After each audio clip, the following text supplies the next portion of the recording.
Hello, I'm Andy, and today I want to showcase a Spanish build order, which I think is very fun, and I had a lot of fun playing it. It is my go-to build order at the moment. It is some variant of a greedy fast fortress, which means you will get some economy and then go to the fortress age and play out from there. The good thing with this build order is that you can basically go in all directions you want. So you can go for a timing attack in fortress, or you can go for a heavy boom, or yeah, you can go for pressure. So really whatever you feel like, or of course you could also go for fast industrial. So first let's talk about how to start. So generally I find the best way to start is to always start with a TP, and I usually just build it right at the start and I chop for some wood. This is, I think, I mean, if you get treasures, that's also really nice. But oftentimes I want this as soon as possible, and my H2 timing is not too important, so I can be up a bit later. It generally doesn't matter too much to me. Which means usually at the start I will just chop some wood and then, yeah, build a TP, build a house right after. If I'm good, I'm not over chopping, and that means I'm still pretty or decently fast. For scouting, what you always want to do with Spanish, you want to use your dog for scouting. Usually the best way to do it is if you keep your explorer close to your dog, so which means if you find treasures, so for example like this, then you can just quickly group up and make it, and yeah, basically that means you will lose less HP, which is a good thing, of course. HP on explorer is pretty important, especially the Spanish explorer is pretty decent. So yeah, other than that, I typically go up with 16 villagers, and the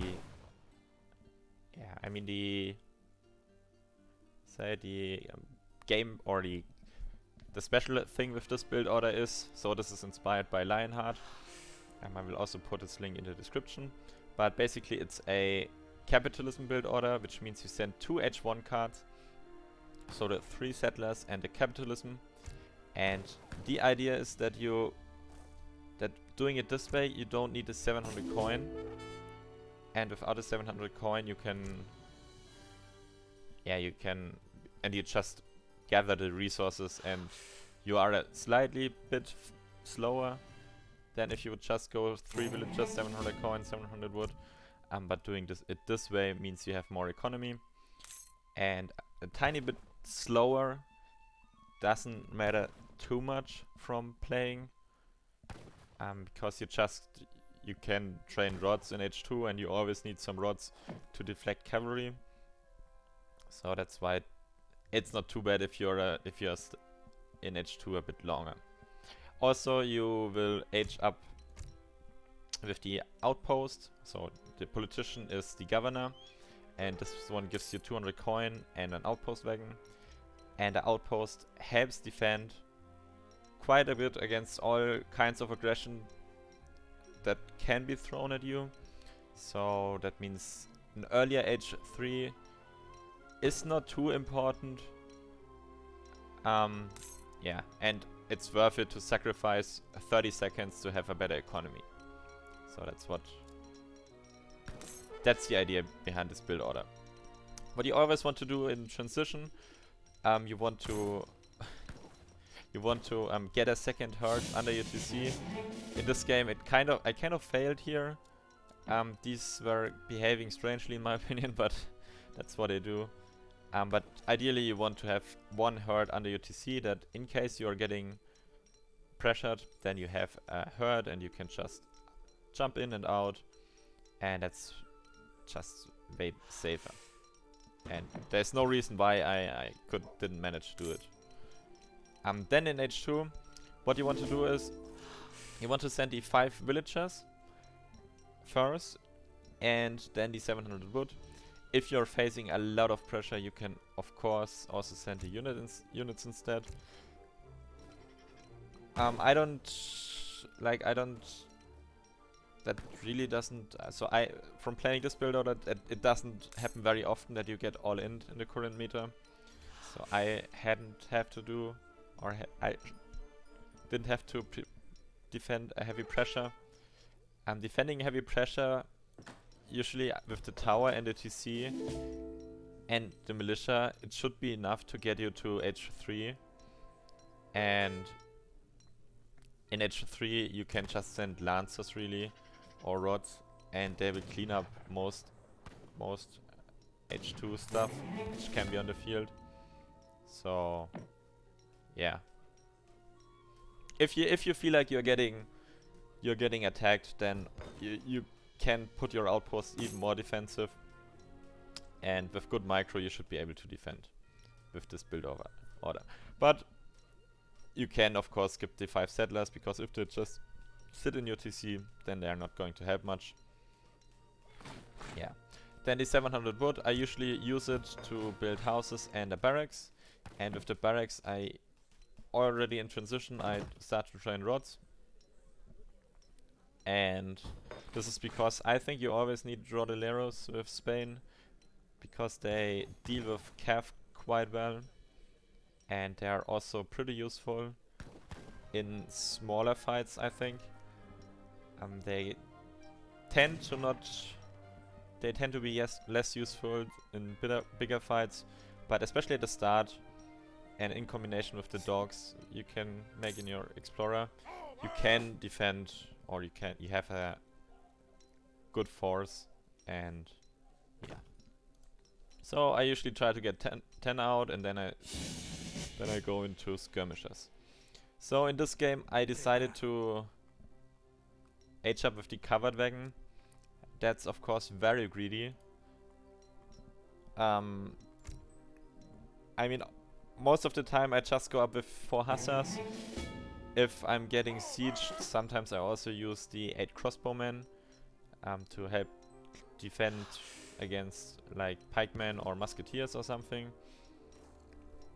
But in this game I didn't feel any pressure, so I'm just going to go for even more greed. So remember, I went for 3 villagers, capitalism, 5 villagers, 700 wood, and now Spanish gold. In addition to a trading post right at the start. So I feel like this is one of the most greedy ways to play Spain. Yeah. What's very important is that you get out the batches of 5 all the time. That's really, really important. Otherwise you just won't have the numbers to defend. In this game, and I still don't face any pressure, so what I do is I send 1000 wood, so I don't really need to cut for wood in this game ever. And I just continue to build up my army from 1 Rex. My economy can't support much more anyway, so it's okay, I think. I also just go forward with my skirmishers. The idea, so why do I go forward? It's of course a bit dangerous, but I have to see what's going on. I don't know what he's doing. He's in a H2 for a long time, and he didn't attack so far, so I really need to see what's going on. With the Rodilleros, if there is cav coming, they are close enough so I can deflect them. And if I lose some of these, it's bad. But for me it's worth it to get a scout to lose the army. I mean, I didn't plan to lose the army, to be honest. I thought I could go back, so I didn't take the best trade here. And I might have been in a bit of a pickle here. Like, if he went forward with his army now, then he could have put more pressure on me, because he has quite a big army in my opinion. But he hesitated, and I still could also save 5 skirmishers. And by the way, I also didn't use my explorer, so usually you want to use your explorer as well. especially with the dogs. You will see soon why that's a good unit. Yeah, but he's hesitating here. I think if you clean up, you should always try to counter attack, especially if you clean up like this. Yeah, but he didn't. So maybe he could have won here, I think. Okay, so maybe that was a bit of a greedy go out, and I shouldn't have done that, but I wanted to get the information. Maybe I should have used my explorer instead, in hindsight. Okay, so now I'm getting the units. I'm getting my lancers and my rods. I like the lancer rod combination, especially in mid game.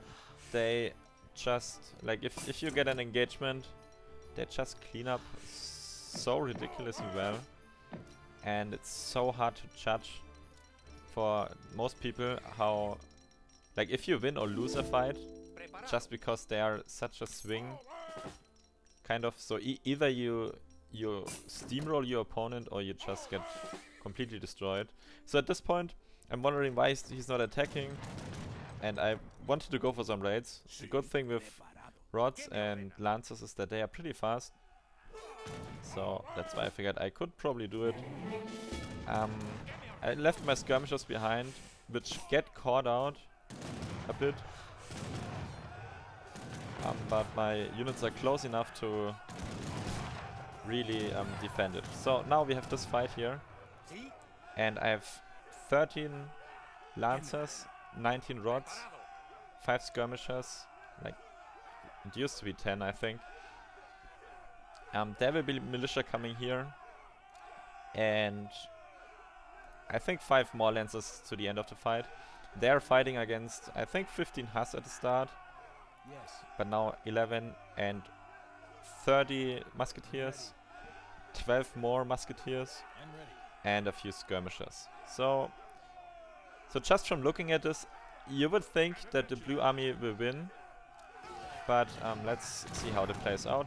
So what he's doing here, he's sending back his cav, so my rods have to get in fight here, in fire, so that's actually going really well for him. So my rods don't fight the cav, which is what they should have been doing.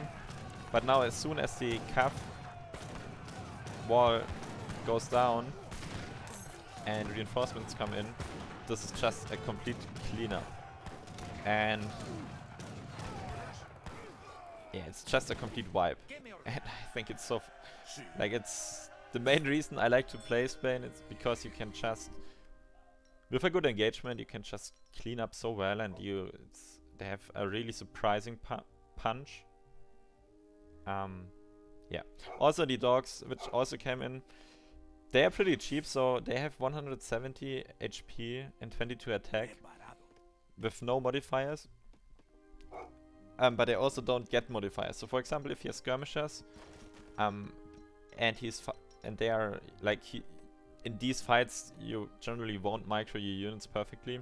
So what often ends up happening is that the skirmishers target the lancers or the dogs, and the dogs can take quite a few skirmisher hits compared to the rods. So they are very good unit, the dogs, and also do surprising amount of damage against cav or against musketeers. So they can hold out for their cost pretty well, and you can chain them in your explorer when you feel like if your rods get cleaned up a bit and you only have a few skirmishes left, then you can often make dogs and just hold out long enough. So yeah, basically keep your skirmishes alive. By the way, at this point I think I just won the game, mainly because I have the tech advantage, so I really don't need to commit here. I could have just gone back, get a bit more units, but I feel like I had enough to finish it off here. You have to remember I also have 2 TCs, so my boom is also quite decent. And yeah. So all in all, a pretty nice build order. Or I would say a pretty good meta build order. Again, I want to give a shout out to Lionheart if you don't know him, I will put his stuff or his Twitch in my YouTube description, so you can check him out. And yeah. So yeah, all in all, a pretty fun build order, pretty boomy, and maybe also why it works out this well is because typically with Spain, it's not expected that you boom, because they really cannot boom well. So if you go for this boomy approach, then you are basically playing 4D chess, and it works because it's unusual in a way. Because oftentimes like with just aging up with your TC is oftentimes or not something you can do. So yeah, and I think also what I didn't do really good in this game. So oftentimes with Spain you want to utilize your Falconets a bit better, and they really didn't help me win this game a lot, I think. So maybe that's also something I could have maybe implemented them in my army earlier. But I think if I had 5 less lancers in the fight here, then I probably would have lost it. So I don't know. Like the Falconets are really good if you can pull them off. Yeah, but in this game they weren't, or I didn't use them as good as I could. So, fun build order. I hope you learned something. I hope you can also use this build order. And let me know in the comments how it works out and what your opinions are on this build order. Thanks for watching and have a great day. Bye bye.